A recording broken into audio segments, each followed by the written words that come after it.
Hi friends, ಹೇಗಿದ್ದೀರಲ್ಲ? ಇವತ್ತು ನಾವು ಅಲಸಂದೆ ಬೀಜವನ್ನು ಉಪಯೋಗಿಸಿ ಒಂದು ಸಾಂಬಾರ್ ಹೇಗೆ ಮಾಡೋದು ಅಂತ ನಾನು ಇಲ್ಲಿ ತೋರಿಸ್ಕೊಡ್ತಾ ಇದ್ದೇನೆ.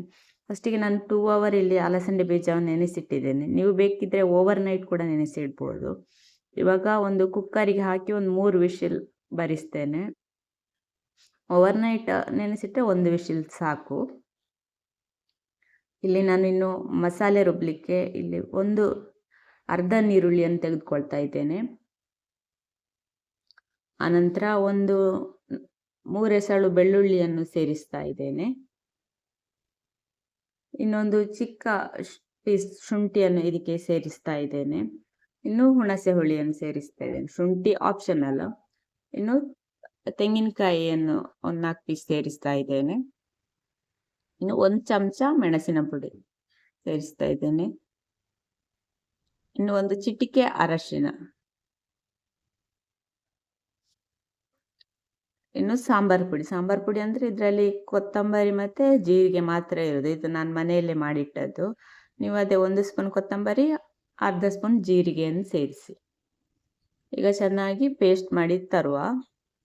ಇವಾಗ ಪೇಸ್ಟ್ ರೆಡಿಯಾಗಿದೆ. ಇವಾಗ ಇಲ್ಲೊಂದು ಪಾತ್ರ ಬಿಸಿಯಾಗಲಿಕ್ಕೆ ಇಟ್ಟಿದ್ದೇನೆ. ಇದಕ್ಕೆ 1 ಸ್ಪೂನ್ ಎಣ್ಣೆ ಹಾಕುವ.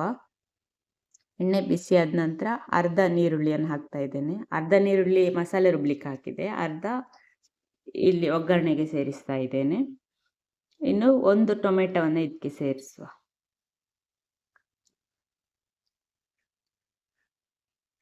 ಇನ್ನು ನಾವು ರುಚಿಗೆ ಎಷ್ಟು ಉಪ್ಪು ಬೇಕು ಅಷ್ಟನ್ನು ಸೇರಿಸ್ತಾ ಇದ್ದೇನೆ.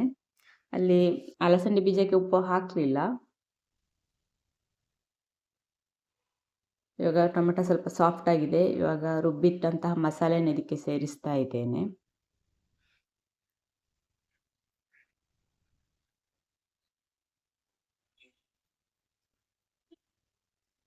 ಮಸಾಲೆನ ಸ್ವಲ್ಪ ಎಣ್ಣೆಯಲ್ಲಿ ಫ್ರೈ ಮಾಡುವ.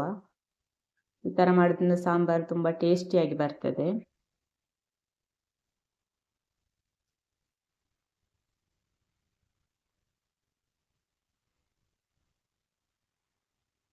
ಇವಾಗ ಒಳ್ಳೆ ಫ್ರೈ ಆಗಿದೆ. ಇವಾಗ ಜಾರ್ ತೊಳೆದಂತಹ ನೀರನ್ನು ಇದಕ್ಕೆ ಸೇರಿಸುವ.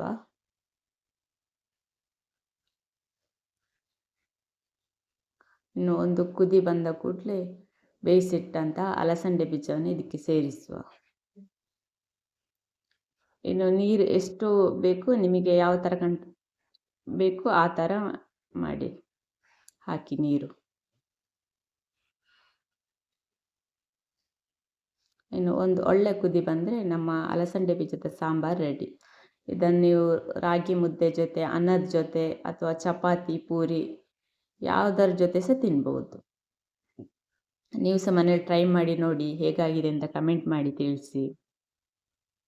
ನಿಮ್ಮ ಫ್ರೆಂಡ್ಸಿಗೆ ಕೂಡ ಶೇರ್ ಮಾಡಿ. ನನ್ನ ವಿಡಿಯೋಕ್ಕೆ ಲೈಕ್ ಮಾಡಿ, ಸಬ್ಸ್ಕ್ರೈಬ್ ಮಾಡಿ. Thank you.